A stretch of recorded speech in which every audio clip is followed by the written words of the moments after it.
Sometimes the worst moment of your life becomes the first step toward becoming who you were always meant to be. Sarah Mitchell learned this truth on a gray Tuesday afternoon in March, standing in the lobby of Meridian Defense Systems with a cardboard box cutting into her forearms and mascara streaking down her cheeks. She had no way of knowing that in exactly 47 minutes, the sky would split open with the thunder of rotor blades, and everything she thought she understood about power, justice, and her own worth would be rewritten in front of cameras broadcasting to the entire nation. The box was heavier than it should have been. 17 years of service reduced to a coffee mug with the company logo, 3 framed commendations gathering dust, a wilted succulent she had kept alive through 2 deployments worth of late nights, and a photograph of her standing with her team after they had pulled off what should have been an impossible deadline. That photograph felt like it belonged to someone else now. The woman in that picture was smiling, confident, surrounded by colleagues who looked at her with respect. The woman carrying the box through the marble lobby felt hollowed out, a shell moving through motions because standing still would mean collapsing entirely. Her feet moved automatically toward the revolving doors. Each step echoed in the cavernous space, the sound swallowed by 30-foot ceilings and the corporate art that cost more than her annual salary. She had walked through this lobby thousands of times, usually carrying her tablet and a travel mug of coffee that had gone cold hours before, her mind already racing through system diagnostics and protocol updates. She had been invisible then in the best possible way, the kind of invisible that meant the infrastructure worked so smoothly no one had to think about it. Now she was invisible in a different way, just another person carrying a box of personal items toward an uncertain future, and the security guard who had greeted her by name every morning for a decade was suddenly very interested in his computer screen. The March air hit her face like a slap when she pushed through the doors, cold, damp, carrying the threat of rain that had been hovering over the city all morning. The parking lot stretched before her, a sea of expensive cars belonging to people who still had somewhere to be tomorrow morning. Her own car, a 7-year-old sedan with a dent in the passenger door from a shopping cart incident she had never bothered to fix, sat in the far corner of the lot. She had arrived early that morning, the way she always did, parking in the employee section, while the executive spaces near the entrance remained empty. Those executives had rolled in around 9:30, well after she had already run her first system check of the day and identified 3 potential vulnerabilities in the new security protocol. Her arms were shaking by the time she reached her car, not from the weight of the box, though it was awkward and unbalanced, but from something deeper, adrenaline maybe, or the physical manifestation of fury that had nowhere to go. She set the box on the hood with more force than necessary, heard something inside shift and possibly break, and did not care. Her hands were trembling as she dug through her purse for keys, and the simple act of finding them felt insurmountable. When had her hands started shaking like this? Probably around the time Richard Caldwell had leaned back in his executive chair, fingers steepled like he was considering something of great importance, and told her that her services were no longer required. Her services, as if 17 years of expertise in satellite communications systems, as if 3 commendations for excellence, as if personally designing the encryption protocol that had prevented 2 major security breaches in the last year alone could be reduced to services that were no longer required, as if she had not spent the last 6 months trying to warn him, trying to make him understand that the new contractor he had hired to save money was cutting corners that would eventually cut them all to pieces. The keys finally appeared at the bottom of her purse, tangled in a receipt and a forgotten protein bar wrapper. She unlocked the car, tossed the box into the passenger seat with less care than the succulent deserved, and slid behind the wheel. The door closed with a solid thunk that felt like the final punctuation on a sentence she had not finished writing. For a long moment, she just sat there, hands gripping the steering wheel, staring at the dashboard without really seeing it. Her reflection in the rearview mirror showed a woman she barely recognized. 39 years old, dark hair pulled back in a practical ponytail that had started to come loose, eyes red-rimmed and exhausted. When had she started looking so tired? When had the lines around her mouth become so deep? The worst part was not the firing itself. The worst part was knowing exactly why it had happened and being powerless to prevent it. She had done the right thing. She had followed protocol. She had documented every concern, every shortcut, every instance where the new contractor had prioritized speed over security. She had presented her findings to Caldwell in 3 separate meetings, complete with data analysis and risk assessment. She had been professional, thorough, and absolutely correct in her conclusions. And, for her trouble, she had been labeled difficult, uncooperative, resistant to change. The new contractor had connections, apparently, friends in high places. And Sarah Mitchell, despite her 17 years of flawless service, despite her expertise that had quite literally kept the company's most sensitive systems secure, was expendable. She started the car. The engine turned over with a familiar rumble, and the radio came on mid-song. Something upbeat and aggressively cheerful that felt like mockery. She turned it off. The silence was worse, filled with the sound of her own breathing and the tick of the engine warming up. Through the windshield, she could see the Meridian building rising against the gray sky, all glass and steel and corporate ambition. Somewhere in there, on the 7th floor, Caldwell was probably already in another meeting, her termination just another item checked off his morning agenda. Somewhere in there, her former team was probably gathered around the coffee station, speaking in low voices about what had happened, relieved it was not them, already adjusting to her absence. She put the car in reverse, checked her mirrors out of habit, and began backing out of the space. Her phone buzzed in her purse, probably her mother calling to check in, probably having somehow sensed across 300 miles that something was wrong. Sarah ignored it. She could not handle her mother's sympathy right now, could not bear to hear the careful optimism in her voice, as she insisted that everything happened for a reason, that this was just an opportunity in disguise. There were no opportunities here. There was just the slow dissolution of a career she had built with precision and care, dismantled in a 15-minute meeting by a man who had never bothered to learn what she actually did. The parking lot exit led onto a busy street, 4 lanes of traffic moving with the aggressive efficiency of a Tuesday afternoon. Sarah merged into the flow without thinking, muscle memory guiding the car while her mind remained stuck in that conference room, replaying Caldwell's words. "We appreciate your years of service, but we feel it is time to move in a different direction. The company is evolving, and we need team members who can embrace that evolution. Your resistance to the new protocols has become a liability," as if her resistance had been personal preference rather than professional assessment, as if she had been protecting her own territory rather than trying to prevent a disaster she could see coming with absolute clarity. She had tried one more time. Even as he was sliding the severance paperwork across the glossy conference table, even as the HR representative was avoiding eye contact and checking her watch, Sarah had tried one more time. "The encryption keys for the satellite network," she had said, keeping her voice level and professional, despite the way her pulse was hammering in her throat. "The new contractor does not understand the architecture. They are using a modified version of a commercial system that has known vulnerabilities. If someone with the right knowledge wanted to access our defense communications, they could do it in under 6 hours. I have run the simulations. I have documented the weaknesses. You need to see this data before you finalize the contract." Caldwell had smiled at her. That was what she remembered most clearly now, sitting at a red light watching pedestrians hurry across the intersection with their heads down against the wind. He had smiled at her like she was a child, insisting that monsters were real, indulgent, and dismissive in equal measure. "Sarah," he had said, and the use of her first name in that context had felt like a violation. "We have consultants who have assured us the new system is not only secure, but significantly more cost-effective. I understand change can be difficult, especially for someone who has been here as long as you have. But sometimes we need to trust the experts and embrace new ways of doing things." The irony of being told to trust the experts by someone who was ignoring the actual expert in the room had not been lost on her. The light changed. She pressed the accelerator, and the car moved forward, carrying her away from Meridian, away from 17 years of her life, away from the only professional identity she had ever known. The city streets were familiar, the route home one she had driven countless times, but everything looked different. Now, flatter, grayer. The coffee shop where she sometimes stopped for an afternoon caffeine boost looked shabby in the overcast light.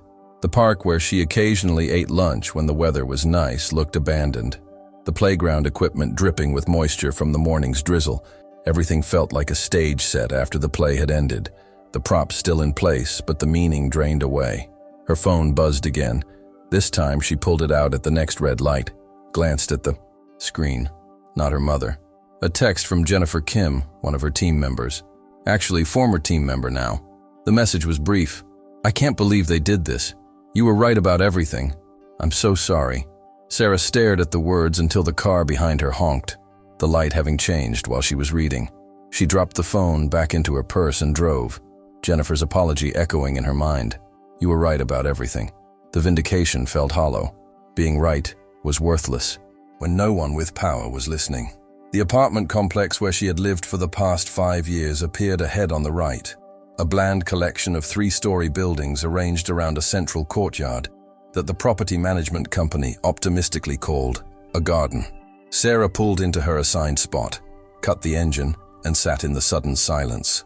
Through the windshield, she could see her apartment on the 2nd floor, the window where she had hung curtains that she had never quite liked, but had never bothered to replace. That window represented home, supposedly, but right now it just looked like another place she would have to figure out how to afford now that her steady paycheck had evaporated. She grabbed the box from the passenger seat, locked the car, and climbed the exterior stairs to her floor. Her legs felt heavy, each step requiring conscious effort.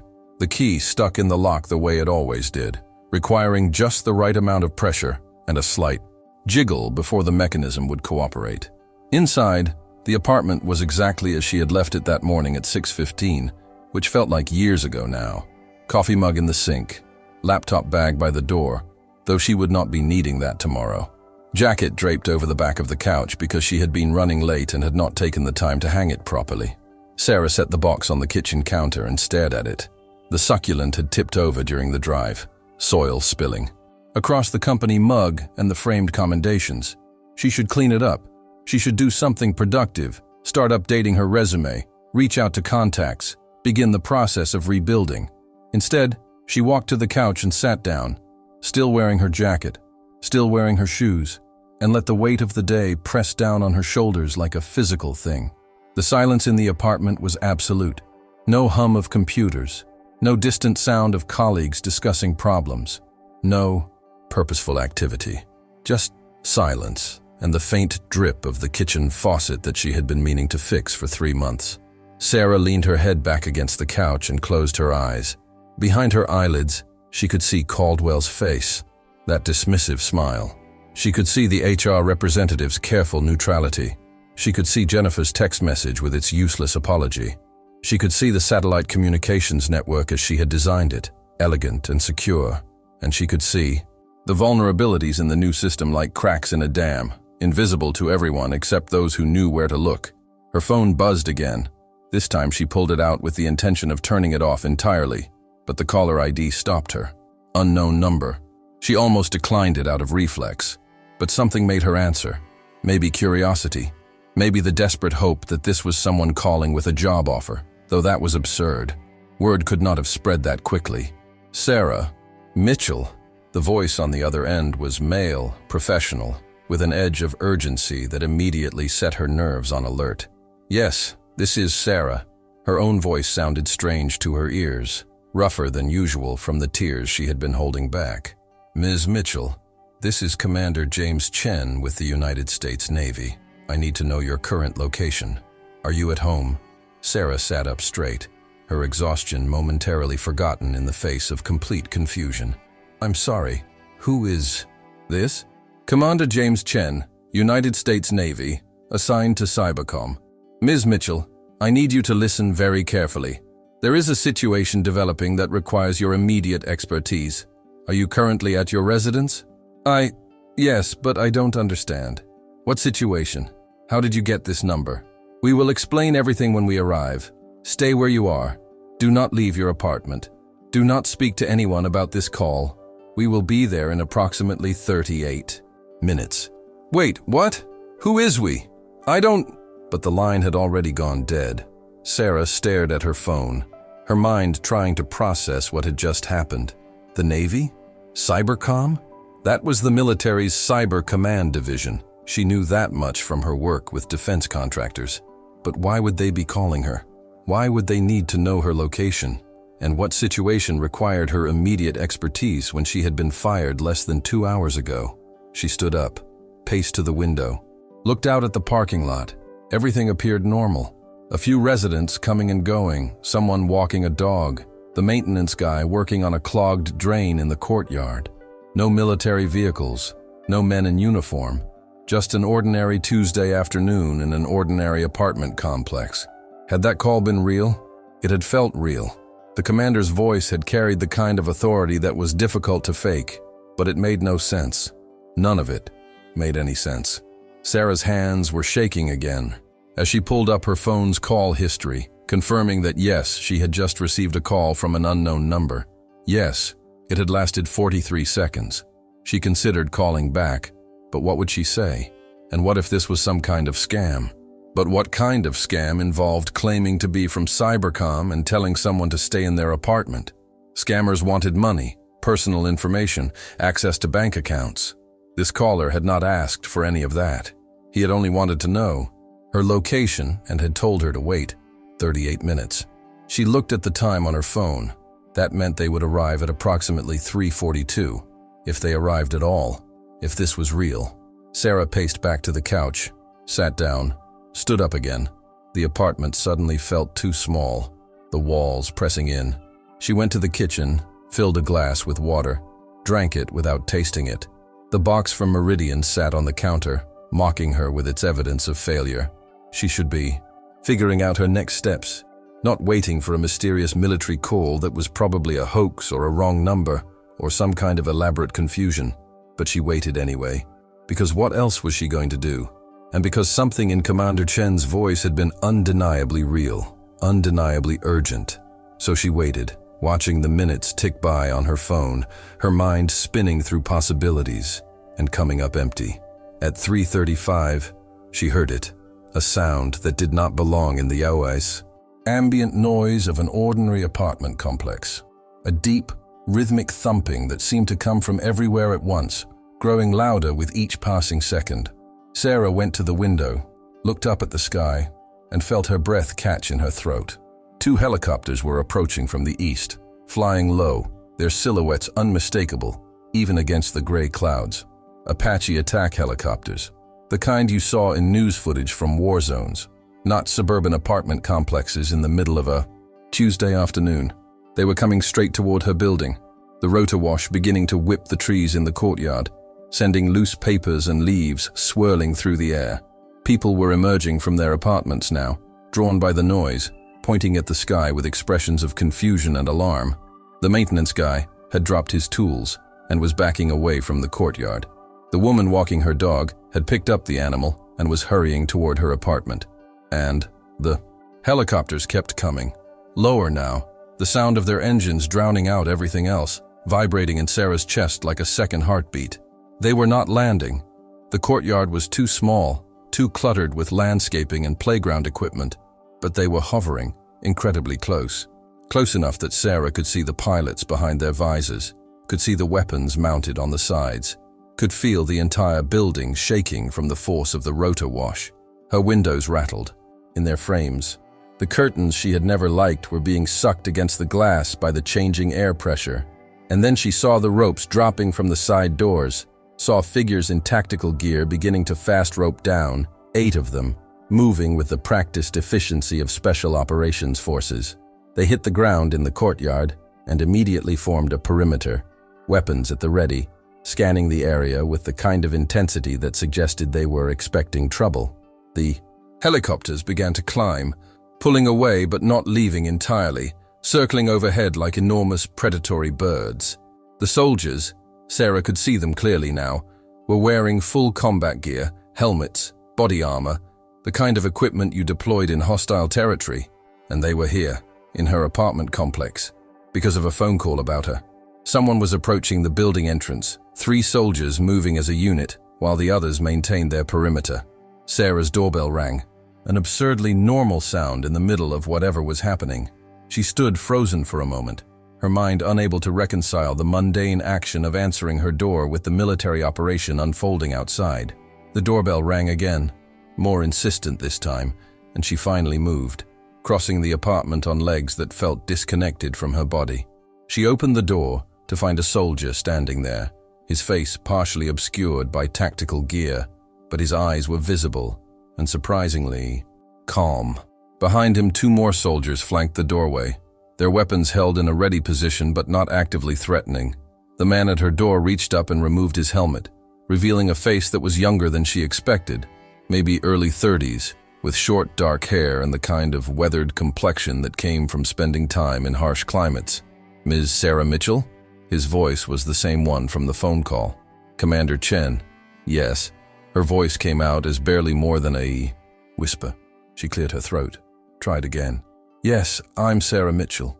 What is happening? Why are you here?" "Ma'am, I need you to come with us. There is a situation at Meridian Defense Systems that requires your immediate attention. We have a vehicle waiting." "A situation? What kind of situation?" "I don't work there anymore. They fired me this afternoon." Something flickered across Chen's face, an expression she could not quite read. "We are aware of your termination, ma'am. That is part of why we are here. The situation is classified, and I cannot discuss details in the open, but I can tell you that approximately 47 minutes ago, an unauthorized access attempt was detected on the satellite communications network you designed. The intrusion is ongoing, and every minute we stand here talking is a minute closer to a complete breach of our defense communications infrastructure." Sarah felt the blood drain from her face. "The encryption keys. Someone is trying to access the, encryption keys." "Yes, ma'am. And the new contractor that Meridian hired has been unable to stop it. We need you. Right now. Please." She looked past him at the soldiers maintaining their perimeter, at the helicopters still circling overhead, at her neighbors who had emerged from their apartments and were watching the scene with expressions of shock and confusion. This was real. This was actually happening. The disaster she had warned Caldwell about, the vulnerabilities she had documented and been fired for identifying, were not theoretical anymore. Someone with the right knowledge was actively exploiting them, and the people who had dismissed her concerns were now facing exactly the catastrophe she had predicted. "I need to get my laptop," she said, her mind already shifting into problem-solving mode, the shock and confusion giving way to the familiar clarity of technical challenge. "And I need my security credentials, though those were probably deactivated when they terminated me." "Your credentials have been reactivated under emergency authorization from the Secretary of Defense. And ma'am, we do not have time for you to pack. Anything you need, we will provide. We need to move now." Sarah looked back at her apartment, at the box from Meridian still sitting on the counter with its spilled soil and broken dreams. She looked at the couch where she had been sitting just minutes ago, drowning in despair and humiliation. And then she looked at Commander Chen, at the urgency in his eyes, at the military operation that had been deployed specifically to find her, and she made a decision. "Let me get my jacket," she said, though she was already wearing it. What she really needed was a moment to breathe, to process, to prepare for whatever was coming. But Chen was shaking his head. "No time, ma'am. Please, we need to go." He stepped back, and 2 soldiers immediately moved forward to flank her as she stepped out of her apartment. She pulled the door closed behind her, did not bother to lock it, and let herself be guided down the stairs and across the courtyard. The soldiers moved in formation around her, a protective box that made her feel simultaneously safe and terrified. Residents were recording on their phones. She could see the devices held up, capturing this impossible scene. Tomorrow, this would probably be all over social media. Woman fired in the afternoon, extracted by military helicopters by evening. The story would sound absurd. It was absurd. It was also really happening. A black SUV was waiting at the curb, engine running, doors open. Sarah was guided into the back seat, Chen sliding in beside her, while 2 other soldiers took the front. The doors closed with solid thumps, and immediately the vehicle was moving, pulling away from the apartment complex with the kind of speed that suggested traffic laws were currently optional. Through the tinted windows, Sarah could see the helicopters banking to follow them, maintaining their overwatch position. "Where are we going?" she asked, though she already knew the answer. "Back to Meridian. The situation room has been established in their main server facility. Ms. Mitchell, I need to brief you on what we know so far, but first, I need to confirm your security clearance level. I have had secret clearance for my work with defense contractors. But like I said, I was terminated today. They probably revoked it. Chen was already pulling out a tablet, his fingers moving across the screen with practiced efficiency. Your clearance has been reinstated and elevated to top secret under emergency protocols.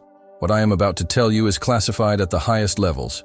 The unauthorized access attempt we detected is not random. This is a sophisticated, coordinated attack by what we believe is a foreign state actor. They have already penetrated the outer layers of the network security. The new contractor, Sentinel Systems, has been attempting to repel the intrusion for the past 43 minutes and has failed. Every defensive measure they have implemented has been bypassed within minutes.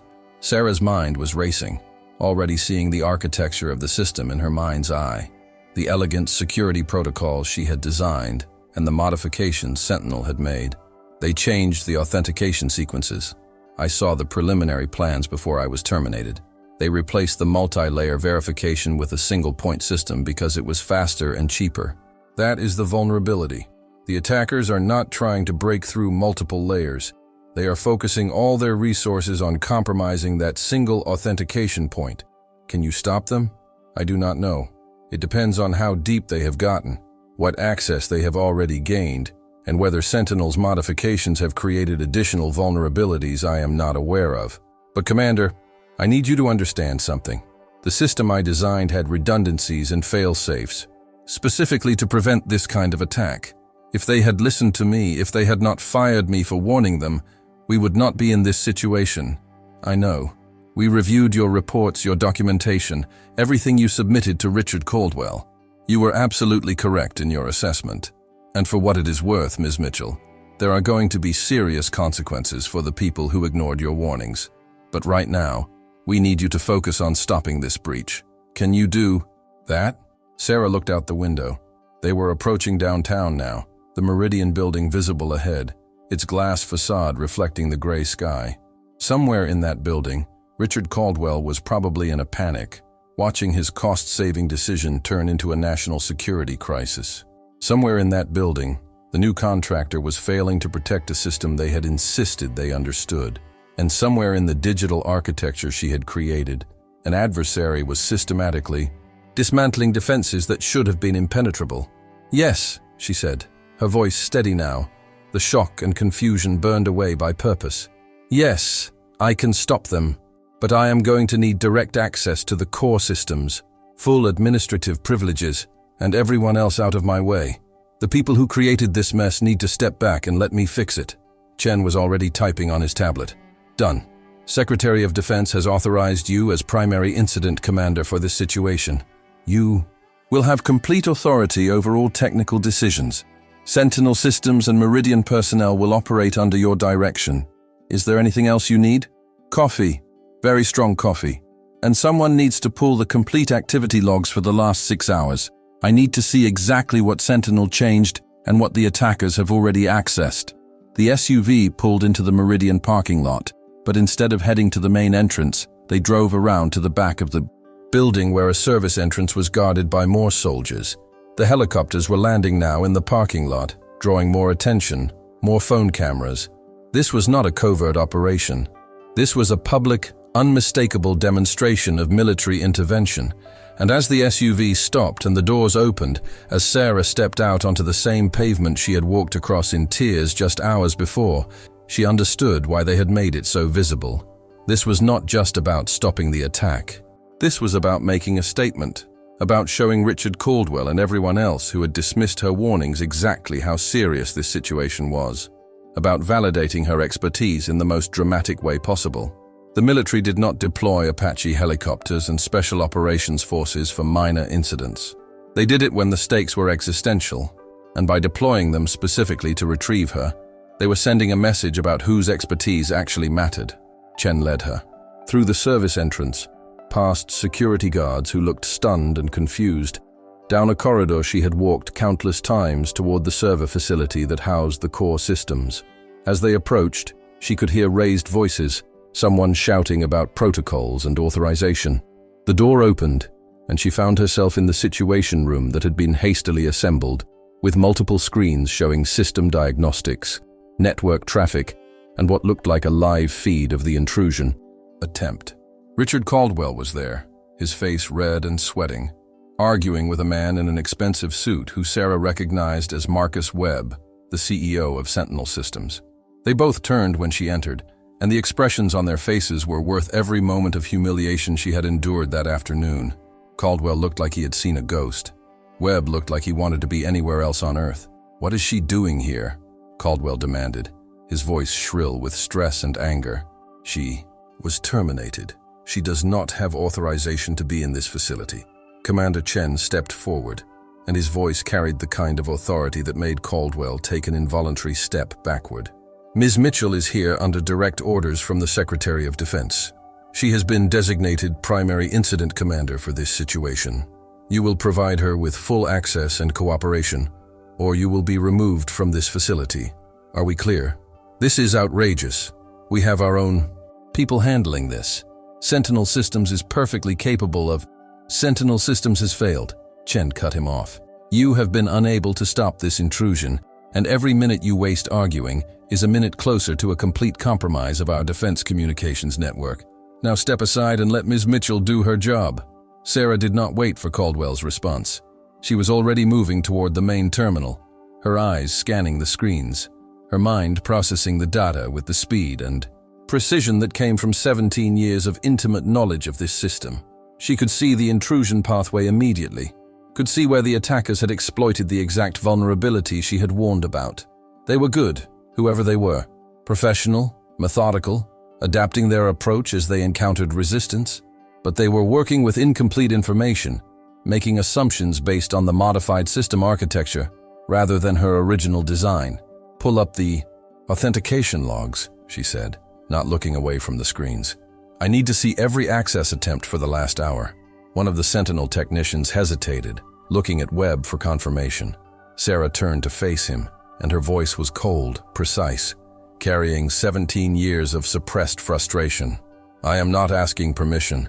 I am giving you a direct order under the authority of the Secretary of Defense. Pull up the logs now, or get out of this room." The technician pulled up the logs. Sarah studied them, her fingers flying across the keyboard, diving deeper into the system architecture. She could feel everyone watching her, could feel the weight of their expectations and their doubts. Caldwell thought she was a disgruntled former employee. Webb thought she was outdated, resistant to innovation. The military officers thought she was their last hope. And somewhere in the digital battlefield of code and encryption, the attackers thought they were minutes away from victory. They were all wrong. Sarah was not angry or bitter or desperate. She was focused with the kind of clarity that came from being absolutely certain of her expertise. She had designed this system from the ground up. She knew every line of code, every decision point, every fail-safe and redundancy. And more importantly, she knew where Sentinel had weakened it, where they had prioritized speed over security, where they had created the openings that were now being exploited. "They are using a distributed attack pattern," she said, her voice calm and analytical. "Multiple access points simultaneously, trying to overwhelm the single authentication system. Sentinel's modification created a bottleneck, and they are exploiting it. But they do not know about the legacy systems." She pulled up a subsection of code that she had written years ago, a backup authentication layer that ran parallel to the main system. It was older, slower, less elegant than the current architecture, but it was also something that Sentinel had not modified because they had not known it existed. It was her insurance policy, a failsafe she had built in case the main system ever failed catastrophically. And right now, it was the key to stopping the attack. "I am going to reroute all authentication requests through the legacy system," she explained, her fingers already implementing the changes.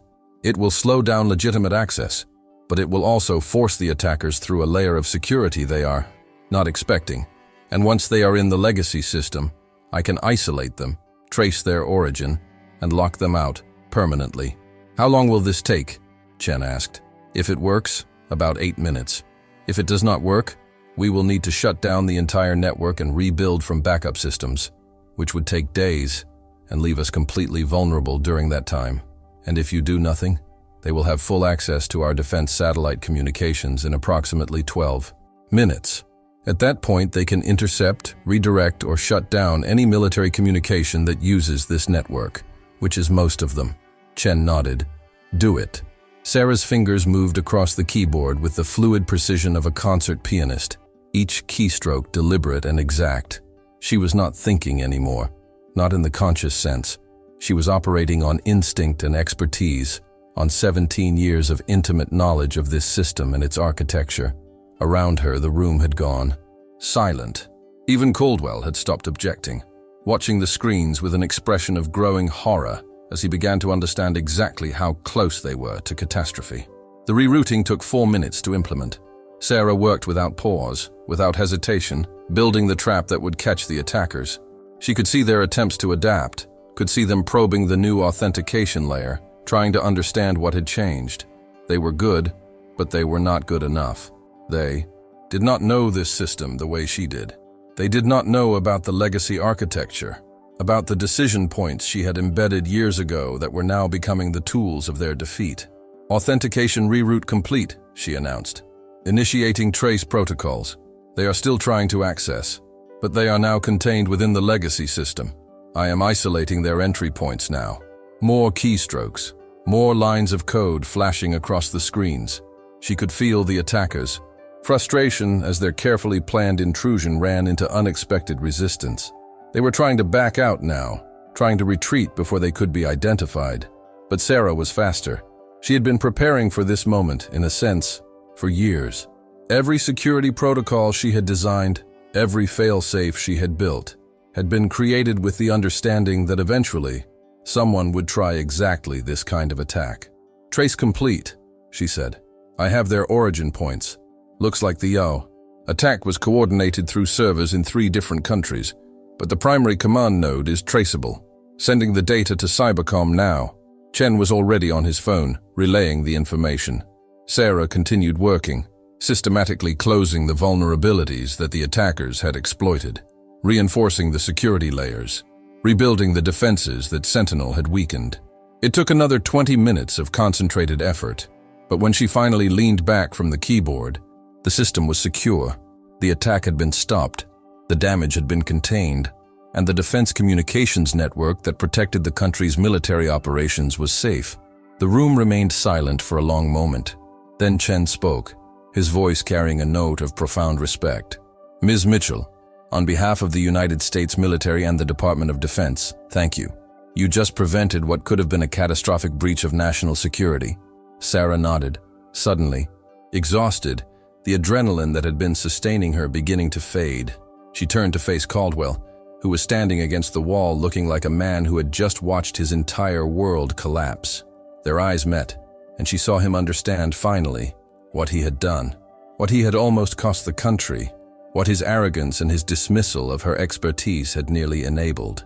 Mr. Caldwell, Chen said, his voice now hard and cold, you and I need to have a conversation about your decision-making process.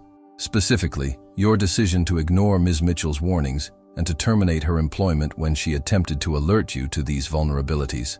That conversation will involve representatives from the Department of Defense, the Department of Justice, and several congressional oversight committees. You should contact your attorney. Caldwell opened his mouth, closed it again. He looked at Sarah, and she saw him searching for words, for some way to justify or explain or deflect. She did not give him the satisfaction of a response. She simply held his gaze, let him see in her eyes everything she had tried to tell him, everything he had refused to hear. Then she turned away, dismissing him as completely as he had dismissed her that morning. Marcus Webb was next, and Chen's attention turned to him with the same cold precision. Mr. Webb, Sentinel Systems will be the subject of a full investigation into your security protocols and your modifications to PHI, the Defense Communications Network. Your contracts with Meridian and any other defense contractors are suspended pending the outcome of that investigation. And I would strongly suggest you cooperate fully, because the alternative is facing charges of negligence that endangered national security. Webb's expensive suit suddenly looked like it was hanging on a scarecrow. Commander, we followed all standard protocols. We had no way of knowing. You had every way of knowing, Sarah interrupted, her voice quiet, but carrying absolute authority. I documented the vulnerabilities. I provided detailed analysis. I explained exactly what would happen if you implemented your modifications. You chose to ignore that analysis because you wanted to save money and because you did not want to admit that your system was inferior to the one I designed. And your arrogance nearly cost us everything. She turned back to Chen. Commander, I need to run a full diagnostic on the entire network. The attack was stopped, but I want to verify that there was no secondary intrusion, no back doors left behind. It will take several hours. Whatever you need, Ms. Mitchell. This facility is yours for as long as you require it. Sarah nodded and turned back to her terminal, already pulling up the diagnostic protocols. Behind her, she could hear Chen escorting Caldwell and Webb out of the room, could hear the murmur of other military personnel taking control of the situation, but she was not paying attention to that anymore. She was focused on the work, on making absolutely certain that the system was secure, that no threats remained, that the network she had designed and protected for 17 years was truly safe. The hours that followed were a blur of code and verification, of checking and double-checking every system, every protocol, every possible vulnerability. Other technicians worked under her direction now, the Sentinel personnel replaced by military cyber specialists who treated her instructions as gospel. Somewhere during those hours, someone brought her coffee, and she drank it without tasting it. Somewhere during those hours, the sky outside the windows faded from gray to black. And somewhere during those hours, the story of what had happened began to spread. It was after midnight when Sarah finally completed the full diagnostic and confirmed that the network was secure. She leaned back in her chair, her eyes burning from hours of staring at screens, her back aching from sitting in the same position. Chen was still there, had been there the entire time, coordinating with his superiors and managing the expanding investigation. He approached her now with a bottle of water and what looked like genuine concern. Ms. Mitchell, you should get some rest. We can have someone drive you home, or we can arrange a hotel room if you prefer. Sarah took the water, drank half of it in one long swallow. What happens now? Now, you become a hero, whether you want to or not. The Secretary of Defense wants to meet with you tomorrow. There will be a formal commendation. The media is already picking up the story. Someone leaked footage of the helicopter extraction. By morning, you are going to be famous. I do not want to be famous. I want to do my job. Chen smiled, and it was the first time she had seen him look anything other than professionally serious. About that, the Pentagon is offering you a position as Senior Consultant for Defense Communications Security. Direct appointment, significant increase in salary and clearance level, and you will report directly to Cybercom Command. You will have the authority to review and approve all security protocols for defense contractors. Essentially, you will have the power to prevent what happened today from ever happening again.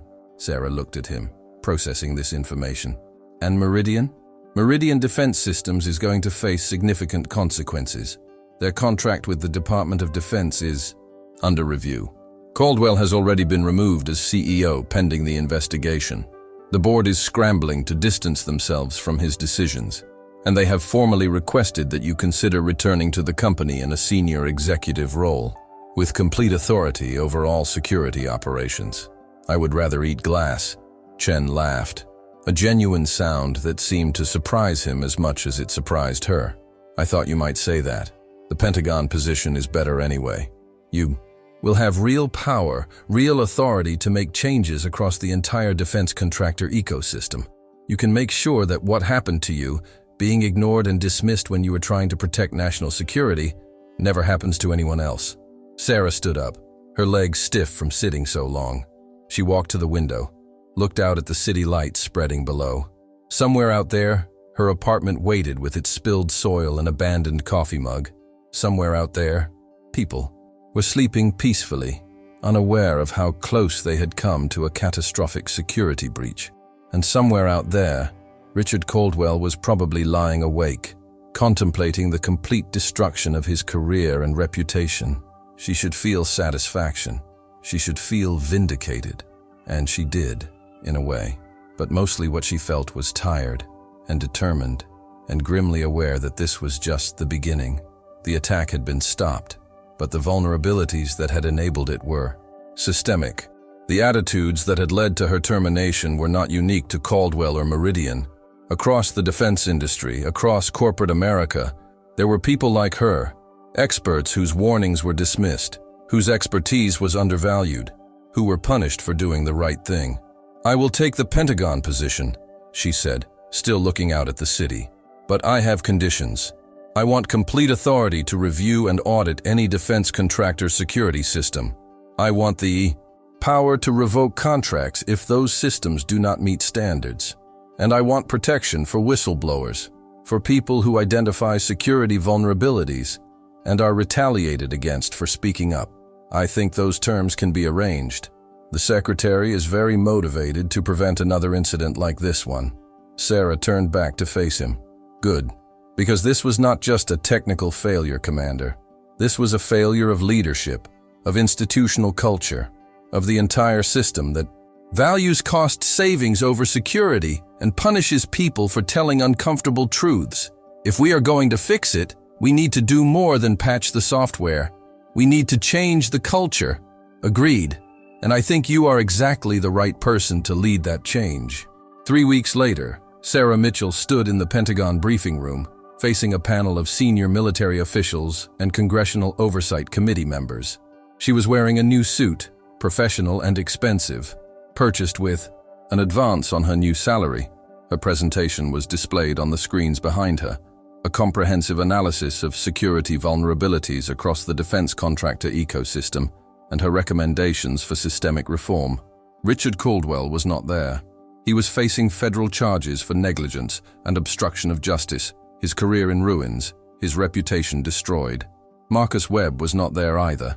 Sentinel Systems had lost all government contracts and was facing bankruptcy. But their absence was not what mattered. What mattered was the rapt attention of the people who were there, the senior officials who were listening to her with the respect her expertise deserved, the congressional representatives who were taking notes and asking intelligent questions. What mattered was that 3 other defense contractors had already voluntarily submitted their security systems for her review. What mattered was that the Pentagon had announced new whistleblower protections for anyone who identified security vulnerabilities.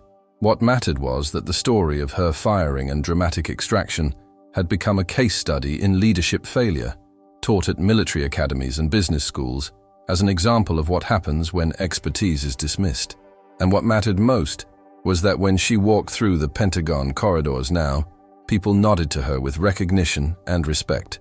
The woman who had been carrying a cardboard box through a parking lot in tears was now Sarah Mitchell, Senior Consultant for Defense Communications Security, the person who had prevented a catastrophic breach and was now working to ensure it could never happen again. The briefing concluded with unanimous support for her recommendations. As the officials filed out, several stopped to shake her hand, to thank her personally, to tell her that her work was essential and valued. And Sarah accepted their gratitude with quiet dignity, the same dignity she had maintained while being escorted. Out of Meridian, while sitting in her apartment in despair, while watching Apache helicopters descend from the sky. That evening, she returned to her apartment, the same apartment where this had all begun. The box from Meridian was long gone, donated to charity along with most of its contents. The succulent had been repotted and was thriving on her windowsill, green and resilient. Her laptop bag sat by the door, but now it was filled with Pentagon-issued equipment and classified briefing materials. The jacket she had been wearing that terrible Tuesday afternoon hung in her closet, and she had not worn it since. It belonged to a different person, a different life. Sarah made coffee, strong and black the way she preferred it, and sat on her couch with her laptop. She had work to do, always work to do. A new contractor's security system to review, a policy recommendation to draft, a congressional testimony to prepare. But before she opened her laptop, she allowed herself a moment to simply sit, to remember, to acknowledge how far she had traveled from that parking lot to this moment. Her phone buzzed, a text from Commander Chen, who had become something of a friend in the weeks since the incident. Just saw the news. "Congratulations on the congressional approval. You are changing the system, Sarah. One audit at a time." The message was followed by a link to a news article about her work, about the reforms she was implementing, about the culture shift she was creating. Sarah read the article, saw herself described as a hero, a reformer, A woman who had turned personal humiliation into systemic change. The words felt strange, disconnected from her internal experience. She did not feel like a hero. She felt like someone who had done her job, who had refused to be silenced, who had kept doing the right thing even when it cost her everything. But maybe that was what heroism actually looked like. Not dramatic gestures or grand speeches, but simply refusing to give up, refusing to accept that expertise and truth were less important than profit and convenience. She set her phone aside, opened her laptop, and began to work. Outside her window, the city continued its endless rhythm, lights flickering on and off, people moving through their lives unaware of the invisible infrastructure that protected them. And in her apartment, in the quiet hours of the evening, Sarah Mitchell did what she had always done. She worked to keep that infrastructure secure, to identify vulnerabilities before they could be exploited, to protect people who would never know her name or understand what she did. But this time, when she identified a problem, people listened. This time, when she raised a concern, it was taken seriously. This time, her expertise was valued and her warnings were heeded. And if that meant that somewhere, another specialist would not have to carry a cardboard box through a parking lot in tears, would not have to experience the humiliation of being dismissed and ignored, then all of it, every moment of pain and doubt and despair, had been worth it.